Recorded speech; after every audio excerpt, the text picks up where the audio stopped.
জঙ্গিপুর শহরকে কি ভাগাড়ে পরিণত করে দিলেন পুরসভার চেয়ারম্যান? শহর তো নয়, যেন ভাগাড়ে পরিণত হয়েছে জঙ্গিপুর পুরসভা এলাকা। গত প্রায় 6 দিন ধরে জঙ্গিপুর পুরসভার 21টি ওয়ার্ডে ময়লার পাহাড় জমলেও পুরসভার চেয়ারম্যান মফিজুল ইসলাম এবং তার অনুগত কাউন্সিলররা সব দেখেও নিশ্চুপ। তার ফলে চূড়ান্ত ভোগান্তির মধ্যে দিয়ে দিন কাটাতে বাধ্য হচ্ছেন জঙ্গিপুর পুরসভার কয়েক লক্ষ বাসিন্দা। রাজ্য জুড়ে মমতা ব্যানার্জির সরকার যখন সমস্ত পুরসভাকে ডেঙ্গু, ম্যালেরিয়া সহ অন্যান্য পতঙ্গবাহিত রোগ প্রতিরোধ করার জন্য এবং শহর পরিষ্কার রাখার জন্য জরুরি নির্দেশ পাঠাচ্ছে, ঠিক সেই সময় জঙ্গিপুর পৌরসভার এই বিচিত্র আচরণে ক্ষুব্ধ রঘুনাথগঞ্জ শহরের বাসিন্দারা।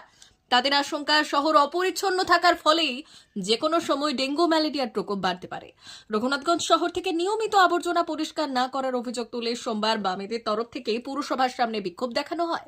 তাদের দাবি, চেয়ারম্যান এবং তার পরিষদরা ঠিকভাবে পুরসভা চালাতে পারছেন না। তার ফলেই শহর থেকে আবর্জনা তোলার কাজ গত প্রায় 6 দিন ধরে সম্পূর্ণ বন্ধ হয়ে রয়েছে। জঙ্গিপুরবাসী পুঁতি গন্ধময় পরিবেশে দিন কাটাতে বাধ্য হচ্ছেন। জঙ্গিপুর পুরসভার বিভিন্ন ওয়ার্ড ঘুরে সাধারণ মানুষের দুর্দশার এই ছবি চোখে পড়ছে। বিভিন্ন এলাকায় দেখা গিয়েছে রাস্তার পাশে প্রচুর পরিমাণে আবর্জনা স্তূপাকারে জমা হয়ে রয়েছে। পুরসভার তরফ থেকে আবর্জনা তোলার কাজ বন্ধ হয়ে যাওয়ার ফলে অনেকে সেই আবর্জনা স্তূপে আগুন লাগিয়ে পুড়িয়ে দিতে বাধ্য হচ্ছেন। এর ফলে পরিবেশ দূষণ বাড়তে শুরু করেছে জঙ্গিপুর পুরসভা এলাকায়। জঙ্গিপুর পুরসভার 12 নম্বর ওয়ার্ডের এক বাসিন্দা এই সম্বন্ধে কি বললেন শোনাবো। জঙ্গিপুর পৌরসভার 21টা ওয়ার্ডে জঞ্জাল তোলা হচ্ছে না, পড়ে রয়েছে 5 দিন 6 দিন ধরে। একদম জঞ্জালে এতটাই ভরপুর হয়ে গেছে, এলাকা একেবারে দূষণ, গন্ধ, দুর্গন্ধযুক্ত অবস্থা, থাকা যাচ্ছে না। তারপরে কিছু কিছু এলাকায় মানুষজন সেই জঞ্জাল পুড়িয়ে দিচ্ছে, এই হাওয়া আরও দূষণ, এবং এখান থেকে হচ্ছে যে মশাবাহিত রোগও হচ্ছে যে আগামী দিনে ছড়িয়ে যাবে। এর হাত থেকে পরিত্রাণ পাওয়ার জন্যই হচ্ছে যে জঙ্গিপুর পৌরসভা যেটা কাজ, সেই কাজ করছে না, কী কারণে জানি না।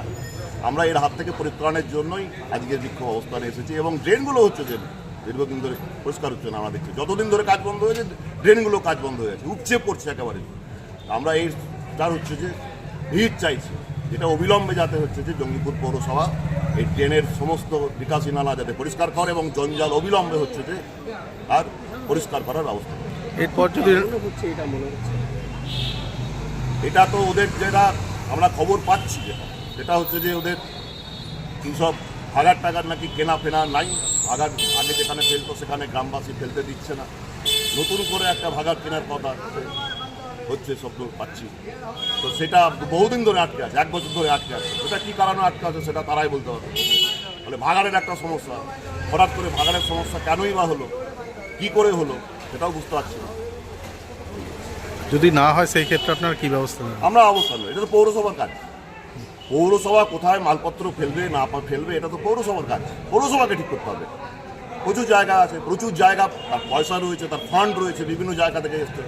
সেখানে পৌরমন্ত্রীকে বলতে পারে, পৌরমন্ত্রীর সঙ্গে গ্রামোন্নয়ন দপ্তরের মন্ত্রীর সঙ্গে একসঙ্গে আলোচনা করে হচ্ছে কোনো একটা গ্রামে করতেই পারে।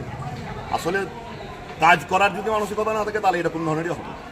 তার কারণ এরা তো জনগণের ভোটে জেতেনি, এরা তো পুলিশ জেতিয়েছে। এরপর যদি না হয় সেই ক্ষেত্রে কি সেটা আমরা লাগাতার অবস্থান করবো। আমরা আজকে বলেছি যে কয়েকদিন আমরা দেখবো, তারপরে আমাদের লাগাতার অবস্থান একদম সাংগঠনিকভাবে এলাকায় হুলিয়া করে, একদম মাইকিং করে, পোস্টারিং করে আমরা একদম লাগাতার অবস্থান পাবলিক। যদিও পুরসভার চেয়ারম্যান দাবি করেছেন শহরে যে ময়লা ফেলা নিয়ে যে অস্বাভাবিক পরিস্থিতি তৈরি হয়েছে তা আগামীকাল অর্থাৎ মঙ্গলবারের মধ্যেই মিটে যাবে। মাইকে যদি করে বেড়ায় আমার বলার কিছু নেই, আমাকে জানায়নি আর কিছু বলে। বারংবার ভাগাড়ের শব্দটা উঠে আসছে, ভাগাড় কেনা হচ্ছে না, ভাগাড়ে একটু সমস্যা আছে, ওটা হয়ে যাবে, 2 দিনের মধ্যে হয়ে যাবে। ঠিক আছে। পুরো এলাকা জুড়ে নোংরাতে এখনো স্তূপ হয়ে পড়ে আছে, এই বিষয়ে কি ভাবনা চিন্তা করছে? না, আমি বলি ভাগাড়টা নিয়ে একটু সমস্যা আছে, 2 দিনের মধ্যে হয়ে যাবে। রাস্তা যে জঞ্জাল পড়ে আছে সেই ক্ষেত্রে রাস্তা ঝাড় দিতে বলেছি, রাস্তা ঝাড় দিয়ে এক সাইডে করে দিতে বলেছি, ওগুলো করে দিতে বলেছি।